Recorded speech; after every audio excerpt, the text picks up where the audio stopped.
살아계신 하나님이 지금도 이 자리에 우리와 함께 하심을 믿습니다. 변함없이 사랑하시겠다 약속하신 주님은 신실하셔서 우리의 모든 걸 살피시면서 최상의 길로 늘 인도하심을 우리가 믿습니다. 우리 월 목사님께서 수십 년 동안 다져놓은 교회에 우리 송 목사님 오셔서 그 위에 아름답게 또 교회를 세워가고 온 성도들이 사랑으로 한 마음으로 교회가 건강에 성장한다는 소식을 제가 저희 동네까지 들려서 참으로 감사하고 하나님께 영광을 돌리며 또 수고하신 모든 분들을 축복합니다. 오래전 인도 남부 지역에 코브라가 많이 생겨서 주민들이 많이 어려움을 당하는 이러한 일이 일어나게 되었습니다. 길가에도 뱀이 돌아다니고 집에도 들어오고 뭐 없는 곳이 없이 코브라가 막 돌아다니니까 큰 위기를 느끼고 정부에서 고민해서 대책을 세우는데 코브라를 잡아오면 상금을 주겠다고 그랬어요. 그랬더니 여러 사람들이 코브라가 보이기만 하면 잡아다가 오늘날로 말하면 동사무소나 관청에 갖다 주면 상금을 주는 거예요. 그랬더니 그렇게 많던 코브라가 점점 줄어들기 시작했어요.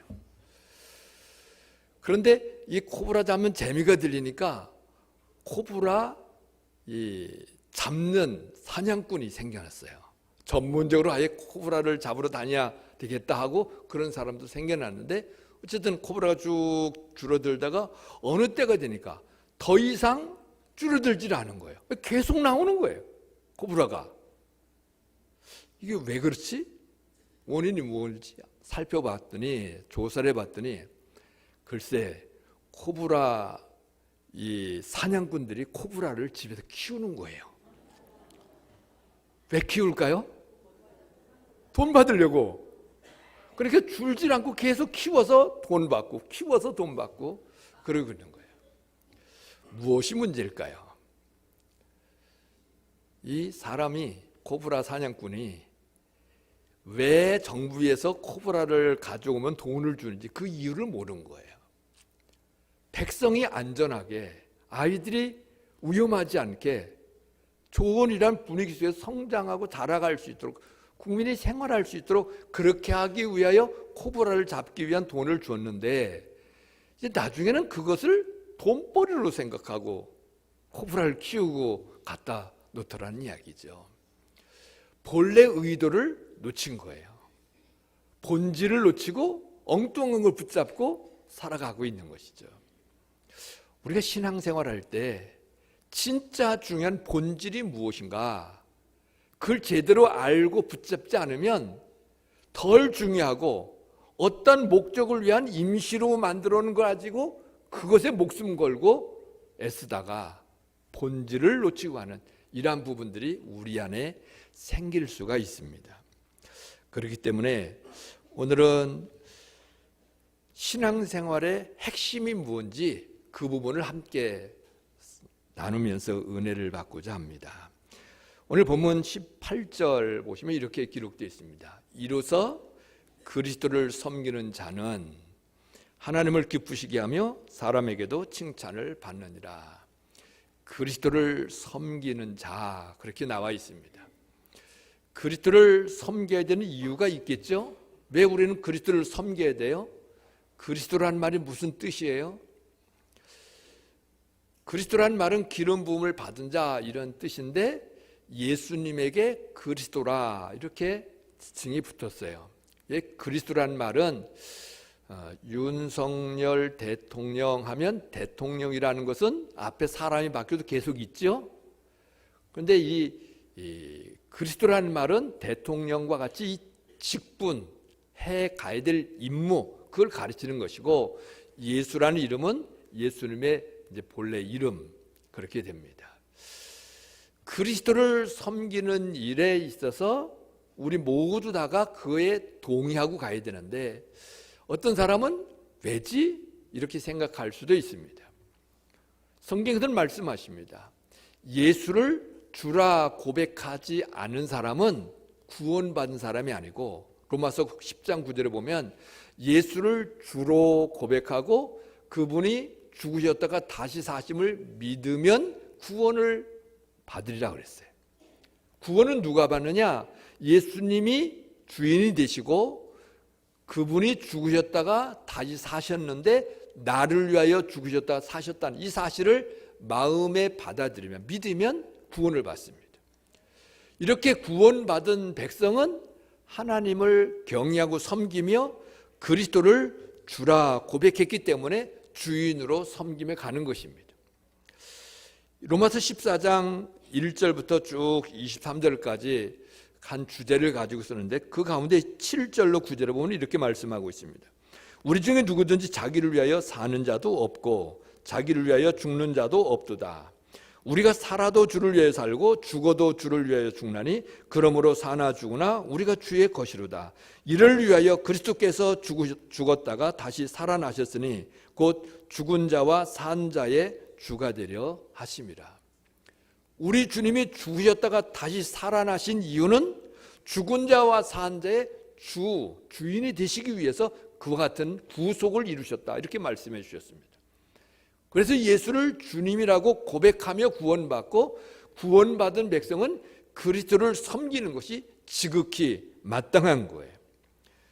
너희는 값으로 사신 것이니 사람들의 종이 되지 말라. 고린도 교회를 향해서는 사도 바울이 그렇게 말씀해 주셨습니다. 그래서 우리는 그리스도를 섬겨야 돼. 또 하나는 그리스도를 섬기는 것이 내 인생의 최고가 되고 가치 있는 일한 삶이 되고 보람된 일한 삶을 사는 유일한 길이기 때문에 그래요. 그리스도를 섬기는 것이 나에게 제일 큰 행복이에요. 가치 있는 삶이에요. 의미 있는 삶이 그리스도를 섬기는 것, 이것보다 더 가치 있는 일이 없다는 사실이에요. 근데 우리 주님은 자신을 섬기는 주의 백성들을 가장 행복하고 복되게 만들어가기 위해서 자기를 희생하면서 우리를 구원하시고 우리를 지금도 이끌고 계시는 거예요. 신명기 10장 13절에 보면은 내가 오늘날 내 행복을 위하여 내게 명하는 여호와의 명령과 규례를 지킬 것이 아니냐. 여호와께서 주시는 명령과 규례는 부담스럽죠. 이것저것 계명으로 쭉 가르쳐 주니까 쉽게 우리 10계명만 해도 상당히 부담스럽게 내가 그걸 제대로 잘 할 수 있나? 도둑질하지 말고 간음하지 말고 예수님이 해석하신 내용을 보면 참 힘들다 이런 생각을 하는데, 근데 주님이 그런 명령을 우리에게 주신 이유는 무엇을 위해서요? 우리 행복을 위해서. 우리 행복을 위해서 우리 하나님이 말씀하신다는 거예요. 그렇기 때문에 그리스도를 섬기는 것은 그분을 따르며 최고의 인생을 사는 최고의 길이다 하는 것이 성경 전체에서 우리에게 가르쳐주고 있습니다. 그래서 그리스도를 섬기는 자는, 바르게 제대로 잘 섬기는 사람은 어떤 결과를 가져오느냐, 18절 하반절 두 가지로 가르쳐주고 있습니다. 하나는 하나님을 기쁘시게 하며, 우리가 사는 목적이 뭐예요? 하나님을 영화롭게 하고 그분으로 인하여 즐거워하는 것이 인생의 사는 목적이라고 우리가 요리문답에 보면 이렇게 제1번에 가르쳐주고 있습니다. 하나님을 기쁘시는 게 우리의 삶의 목적이에요. 그런데 성경을 보면은 하나님께서 굉장히 기뻐하시며 칭찬하는 사람들이 있어요. 대표적인 사람 몇 사람 들으면 욥이라는, 욥기 1장을 보면 욥이라는 사람이 있어요. 사탄이 하나님을 봤어요. 사탄을 향하여 우리 하나님이 자랑을 합니다. 너 저 동방에 하나님을 경외하고 정직하고 신실한 내 종 욥을 네가 아느냐? 그만큼 신실하고 정직하게 나를 경외하는 자가 없다. 에이, 하나님이 잘 봐주니까 그렇죠. 건강도 뺏고 돈도 다 뺏어 보세요. 하나님 욕하고 도망갈 거요. 그래서 욥이 시험에 들고 고난의 길을 접어들잖아요. 근데 하나님께서는 욥을 자랑하고 싶었어요. 이만한 사람 본 적이 있느냐? 다윗을 만나니 내 마음에 합한 자라. 내가 저를 통하여 내 하고자 하는 일을 다 이루리라. 이런 말씀하십니다. 예수님은 옥합을 깨뜨려 향유를 부는 여자, 그 팔아다가 300데나리온 더 받을 돈 가지고 굳이 하면 좋을 건데 허비하느냐. 주님이 말씀하시면 잘한 일인다. 복음이 전파되는 곳에는 이 여인에 관한 이야기도 항상 이야기하라. 그래서 성경에 기록되어 있는 거예요. 하나님께서는 칭찬하시고 기뻐하시고 자랑하고 싶은 이러한 사람들이 줄줄이 있는 거예요. 우리 평안교회 담임 목사님이 밖에 나가면, 우리 안에 있을 때는 이제 잘 안 하고, 밖에 나가면 이분 참 이렇게 신실하고 이렇게 헌신적이고 너무 나에게 같이 동역하게 돼서 감사하다, 그런 얘기를 제가 가끔 듣습니다. 오 목사님은 제가 가까이 늘 지나는데 그런 얘기를 자꾸 듣는데 그게 정말 귀중한 일이에요. 하나님이 기뻐하시는 거예요. 사람이 봐도 기쁨이 되는 이런 부분도 있는데 하나님이 보실 때 기뻐하신다. 굉장한 것이죠. 그리스도를 섬기는 자는 하나님을 기쁘시게 합니다. 또 그 다음에 보면 사람에게도 칭찬받는다고 그랬어요.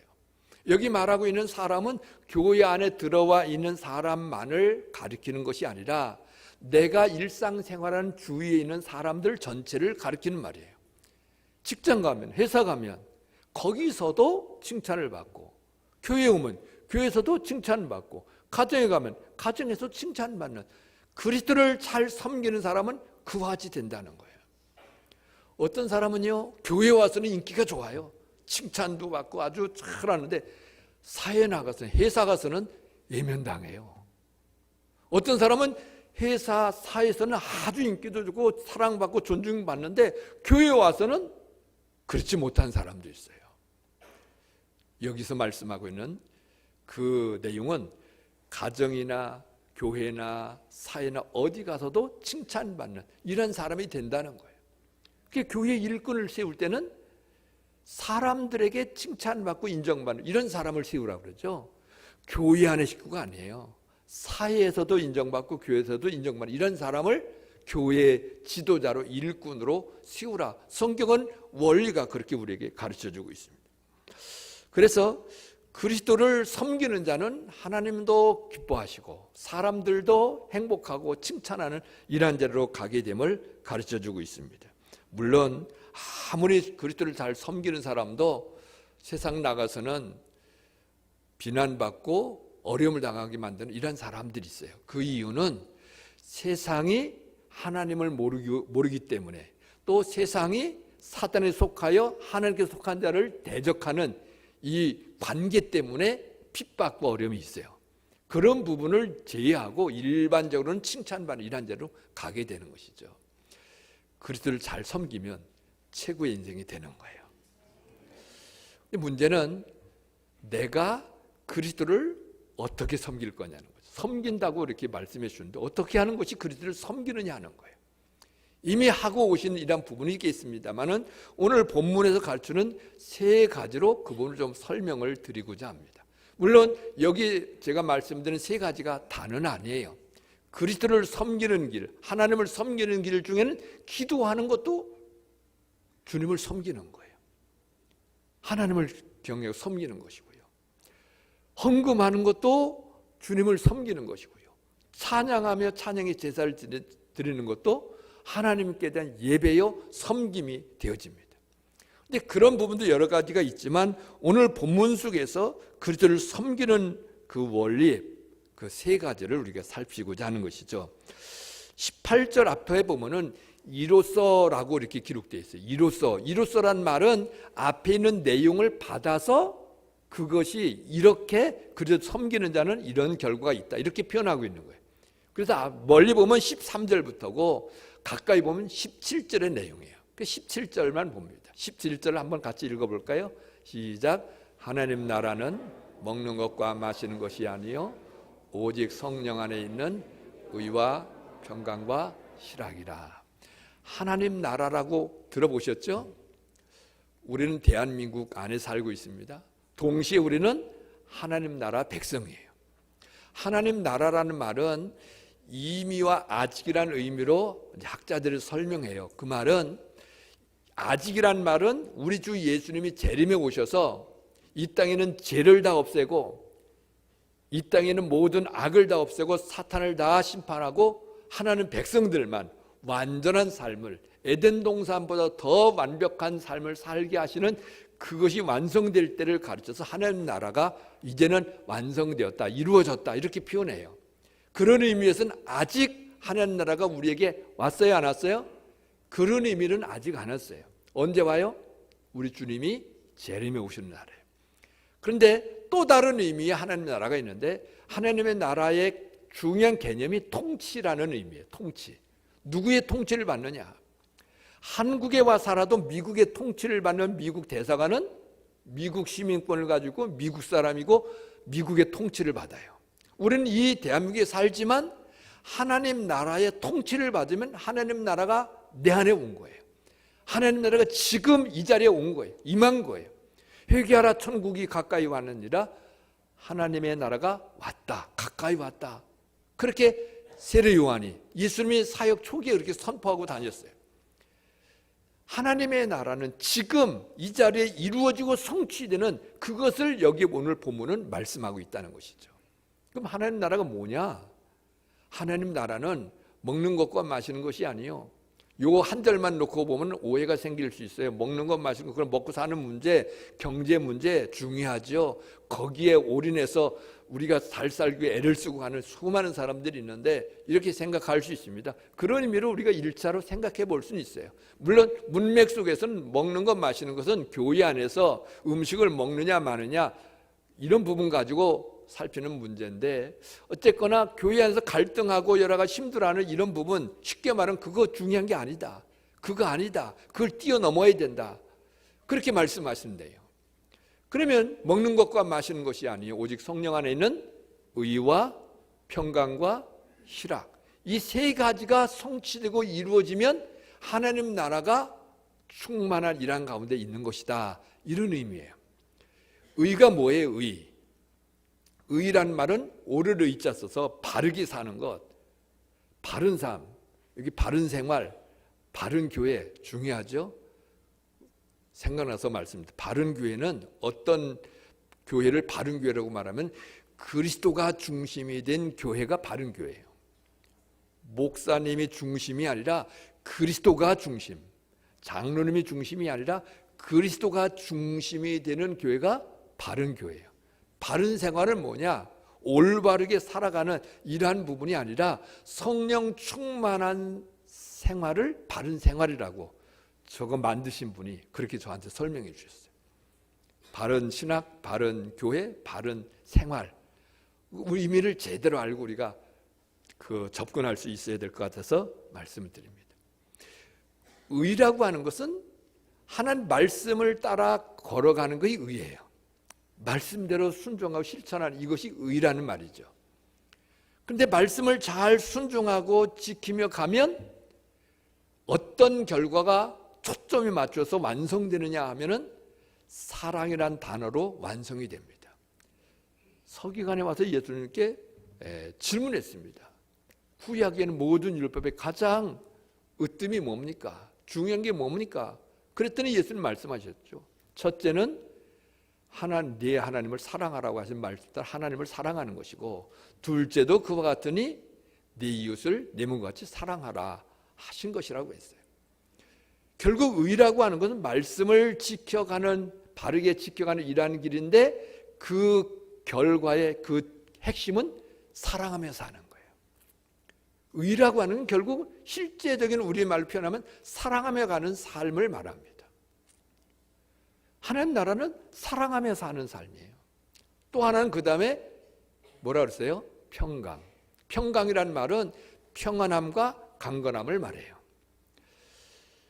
강건한 일한 가운데 있을 때 하나님 나라가 지금 이루어지고 누리고 있는 일한 가운데 있다, 이렇게 말하게 되죠.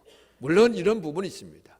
여기 말하는 평강이라는 건 일반적으로 하나님의 원하심이 항상 이렇다, 이런 의미지, 아프면 하나님 나라에서 떠났다, 하나님 나라가 없다, 하나님 나라가 약했다, 꼭 그런 의미로 우리는 해석할 수는 없습니다. 우리 믿음의 선조가 되는 존 칼빈은 걸어다니는 병원이라 했어요. 몸이 약해가지고, 아파가지고. 그럼에도 불구하고 하나님 나라에, 하나님의 교회에 엄청난 영향을 끼친 신실한 하나님의 일꾼이었어요.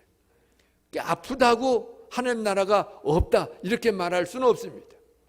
그러나 하나님은 일반적으로 우리의 연약함과 우리의 질병을 짊어지시고 채찍에 맞음으로 너희가 나음을 얻었다 말씀하시며 너희는 강건해야 된다. 너희는 건강한 것이 기본이고 또 평안이 있는 것이 기본이다. 이렇게 우리에게 가르쳐주고 있는 거예요. 그래서 아프면 내가 하나님 나라를 충분히 더 누리기 위해서 은혜를 구해서 치유의 은혜를 내가 받아야 되겠다. 이런 마음으로 기도하는 게 필요해요. 그런데 나이가 들면 자꾸 여기저기 아프거든요. 근데 내가 나이가 들어 아픈 것도 이거 내가 천국을 못 누려 그렇다 이렇게 오해하시면 안 돼요. 나이가 들면 아프게 돼 있어요.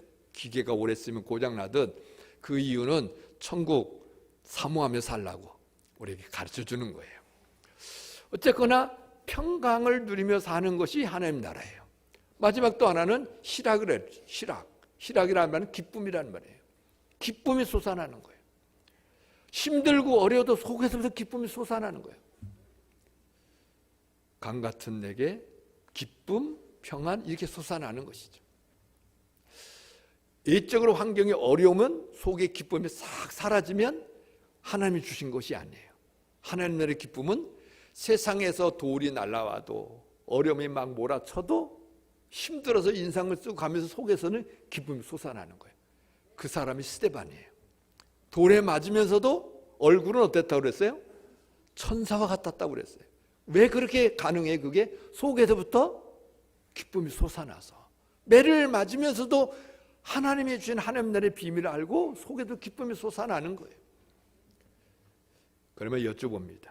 의, 평강, 희락 원하지 않는 분 있어요? 그건 전 별로 중요하지 않은데요. 원하지 않은 분이 한 분도 없어요. 다 원해요. 문제는 그게 나에게는 왜 그렇게 약하지? 그게 왜 나에게는 안 이루어지지? 그게 문제인 거예요. 그 답을 성경이 주고 있어요. 하나님 나라는 먹는 것과 마시는 것이 아니요. 그 다음에 뭐가 있어요? 오직 성령 안에 있는 의와 평강과 희락. 의와 평강, 희락은 어디에 있다는 거예요? 성령 안에 있다는 거예요. 성령 안에 있는 거기 때문에 내가 성령 안으로 같이 들어가면 그걸 누릴 수 있는 것이고 내가 성령 안으로 안 들어가면 못 누리는 거예요. 구약시대의 계명을 다 주셨잖아요. 말씀을. 그들이 열심히 하나님을 섬긴다고 해서 그들은 늘 우상 숭배하면서 넘어졌어요. 왜요? 말씀대로 해보려니까 안 되거든요. 쉬운 방법이 있어요. 우상 섬기면 너무 쉽거든요. 근데 하나님이 제일 싫어하는 거잖아요. 그 말씀을 못 지켰어요. 그러다 보니까 말씀이 구약시대의 백성들에게는 저주가 되었어요. 왜요? 지키면 너무 좋은데 못 지키니까 부담만 되고 짐만 되는 거예요.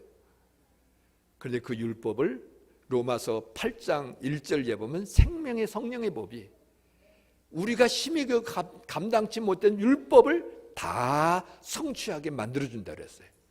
그러니까 성령 안으로 들어가면 말씀을 지켜 의를 이루고 사랑하며 갈 수 있는 이 힘이 생긴다 이거예요.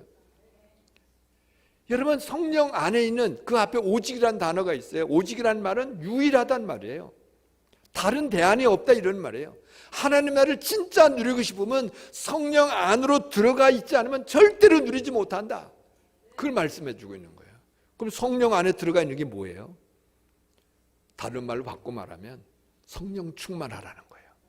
에베소서 5장 18절 술 취하지 말라 이런 방탕한 것이니 오직 성령으로 충만함을 받으라는 거예요. 예수 믿는 사람들에게는 성령이 내주하십니다. 우리 안에 들어오십니다. 우리 안에 성령이 들어오셔서 예수를 주라 고백할 수 있는 힘을 주셨어요. 우리의 성향을 바꾸어 주셨어요. 거듭나게 하셨어요. 그게 성령이 우리 안에 계세요. 그런데 그분이 충만하게 나를 장악하고 지배하고 자유롭게 쓰실 수 있는 이런 자리까지 못 갈 때가 있어요.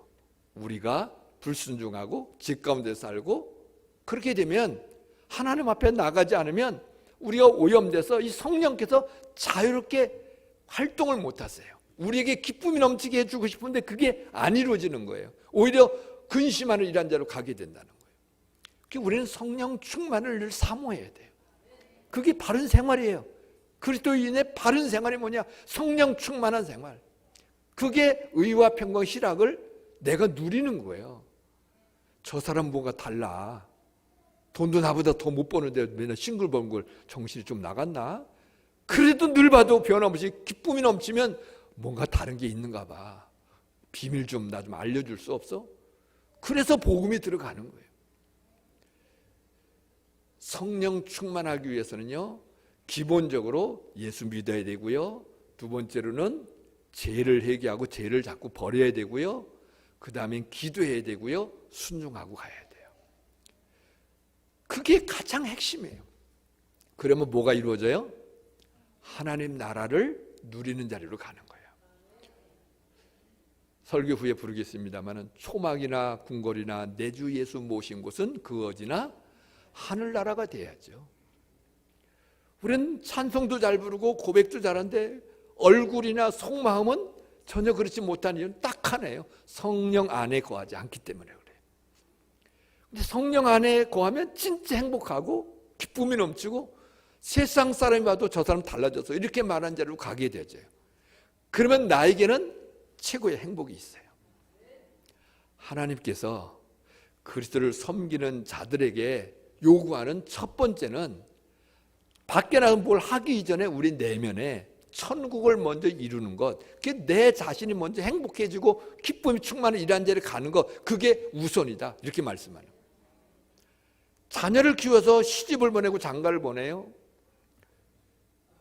그 가정의 새 가정이 부모님에게 용돈 잘 들고 잘 섬기면 행복하고 기쁘죠. 그런데 부부싸움을 늘 해요. 그러면 부모의 마음이 행복해요? 용돈 안 가져와도 괜찮아. 너희들 좀 행복하게 좀 살아. 오히려 그게 낫죠? 거기다가 용돈 주면 더 좋고. 우리가 자녀들이 건강하고 행복하게 사는 것이 부모에게 기쁨이 되는 거예요. 살아계신 우리 하나님께서, 우리를 구속해 주신 우리 주님이 우리가 행복하고 즐거워야, 주님 믿는 사람은 행복하고 즐거운 거야, 이 말을 하며 다녀야 주님이 즐거운 것이지, 주님 믿으면 고달파, 봉사하는 것 많고 희생하는 것 많고 너무너무 힘들어. 그러면 주님이 행복해 하시겠어요? 내 내면에 천국이 이루어져야, 의와 평강 희락이 이루어지면 그 자체가 그리스도를 최고로 잘 섬기는 길이다 이거예요. 두 번째로 19절에 가보면 이렇게 우리에게 가르쳐주고 있습니다. 그러므로 우리가 화평의 일과 서로 덕을 세우는 일을 심쓰나니. 두 가지를 또 가르쳐주세요. 앞에 그러므로라는 단어가 있죠. 앞에 18절은 그리스도를 섬기는 이렇다, 그렇기 때문에 우리는 이것에 힘쓴다 이렇게 말씀하고 있는 거예요. 그리스도를 섬기는 자는 그 19절에 나와 있는 이 내용도 그리스도를 섬기는 이런 원리로 우리가 이해하고 마음에 받아야 됩니다. 그 두 번째로는 화평의 일을 힘쓰는 거예요. 화평의 일.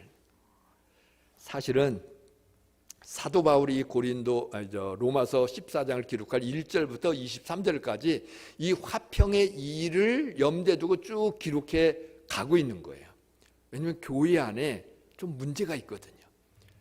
이 로마 교회는 뭔가 시끄러운 일이 좀 있거든요. 그래서 그 부분을 해결하기 위해서 글을 쭉 편지를 쓰고 있는데, 이제 오늘 본문에서는 요약을 해서 가지만 화평의 일, 그게 1절부터 23절까지 흐르고 있는 내용이라, 이런 이야기입니다. 그러면 화평의 일이 뭔가? 하나님과 화평하게 지내는 것이 중요하죠.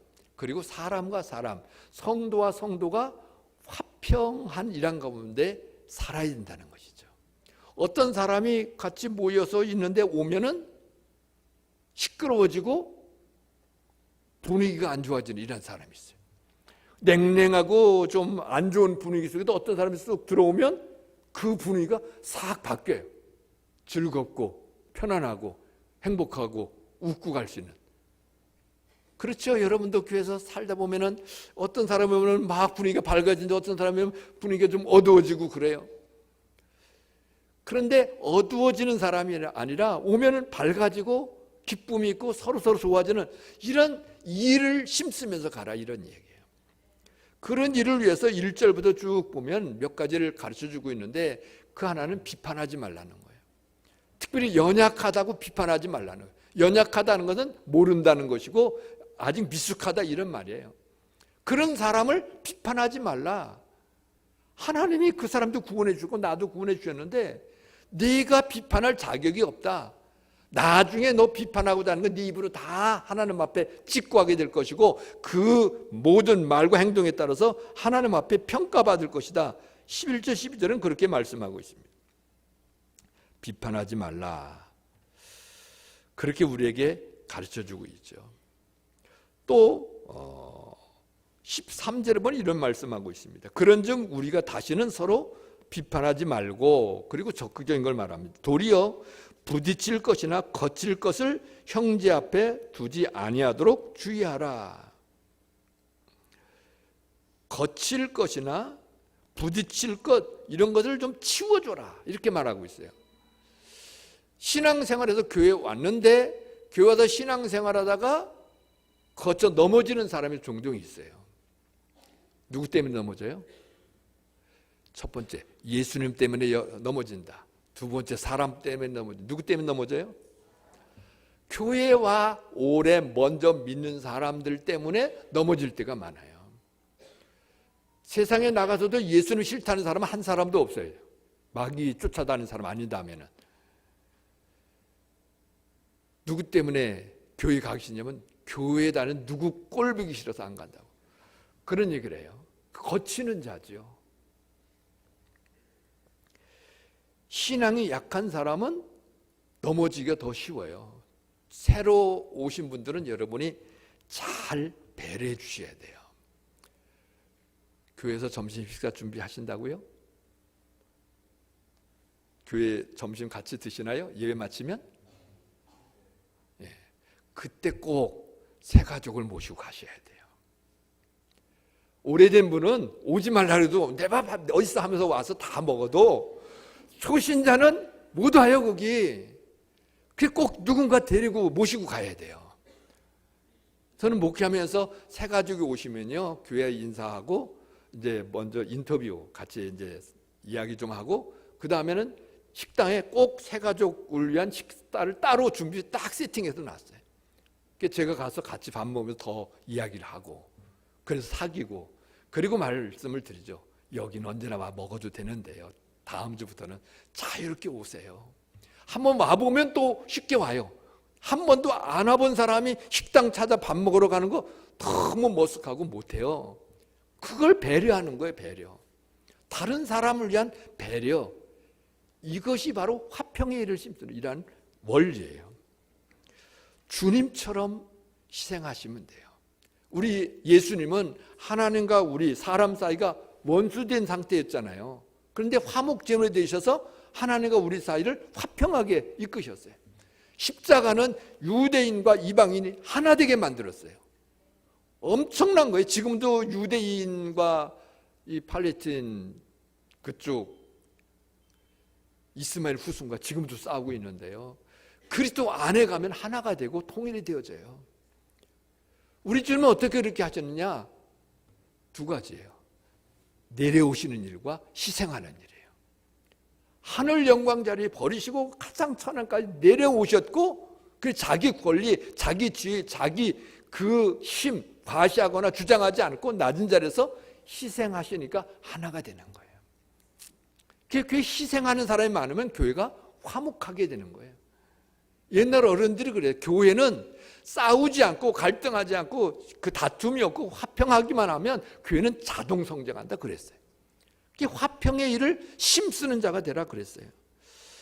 그래서 우리는 그런 부분을 이루어가기 위해서는 먼저는 하나님의 사업, 하나님의 일, 하나님의 교회를 늘 먼저 생각해야 돼요. 개인이 먼저가 아니라 하나님의 교회가 어떻게 되어야 되는가, 하나님의 사업이 어떻게 잘 성취되도록 우리가 섬겨야 되는가, 이걸 생각하면 화평의 일을 힘쓰며 가는 거예요. 내가 중심이 되면 절대로 화평의 일을 부분적으로 낼 수 있어도 전체로 화평의 일을 도모할 수가 없어요. 교회를 먼저 생각하고 하나님의 나라, 하나님의 명예, 하나님의 이름을 먼저 생각하면 내가 이렇게 말하고 이렇게 행동하면 하나님께 누가 되지? 다른 사람이 하나님을 오해할 수도 있지. 이런 생각하며 행동하면 그러면 바로 화평의 일을 이루는 이란 자리로 가게 되는 것입니다. 하나만 더 말씀드립니다. 또 19절 하반절에 보면 서로 덕을 씌우는 일에 힘쓰라 그랬어요. 덕을 씌운다는 말이 있는데 원래 원문에는 덕이란 말은 없어요. 그래서 의역해서 덕이란 말을 넣은 거예요. 그 말은 세운다 이런 말. 서로 세우는 일을 힘쓰라 이런 의미예요. 그러면 세운다는 건 무엇을 말하는가? 사람을 세우는 거예요. 건물을 세우는 게 아니에요. 예배당을 세우는 걸 말하지 않아요. 옛날에 이 사도 바울이 편지할 때 예배당 짓는 얘기 하나도 안 나와요. 사람을 세우는 일, 사람을. 다른 말로 바꾸면은 주님의 사람으로 키워가는 것, 제자 삼는 것, 일꾼을 세워가는 것, 사람을 세우는 그걸 말해요. 그것을 위하여 힘쓰며 가라. 그런데 앞에 서로라는 단어가 있어요. 서로 덕을 세우는 데 힘을 쓰라. 그 말은 나도 애쓰고 저쪽에도 애쓰고 서로 세워주는 데 힘써야 된다는 말이죠. 이러면 사람을 세운다는 건 어떻게 하는 것인가요? 예수님의 12제자를 중심으로 사람들을 훈련시켜 세우시는 일을 하셨죠. 제자 훈련도 하고 1:1 양도 하고 그 다 소중합니다. 집중해서 그러하는 것은 아주 신앙생활에 큰 힘이 됩니다. 그러나 그것을 안 하면 나는 사람 세우는 일을 못하는가? 그렇지 않습니다. 사람 세운다는 말은 안 믿는 사람이 예수님 믿을 수 있도록 길을 닦아주는 것, 그게 사람을 세우는 발걸음이에요. 세리 요한은 예수님 앞서 오셔서 그 지름길을 놓는 일을 하시라고 그랬어요. 사람의 마음속에 예수님 왕으로 들어가실 수 있도록 준비시키는 일, 그 일을 하라고 해서 그 일을 잘하고 갔어요. 우리도 안 믿는 사람이 예수 믿을 수 있도록 길을 닦아주는 일을 열심히 하면 그게 바로 사람을 세우는 일이에요. 교회에 초신자가 오고 교회 사람이 왔을 때 어떤 사람은 기도는 열심히 하는데 성경을 잘 몰라요. 어떻게 해야 돼요? 성경을 잘 알 수 있도록 성경 공부하는데 안내하고 도와가면서 도와주면 그 사람을 키우는 거예요.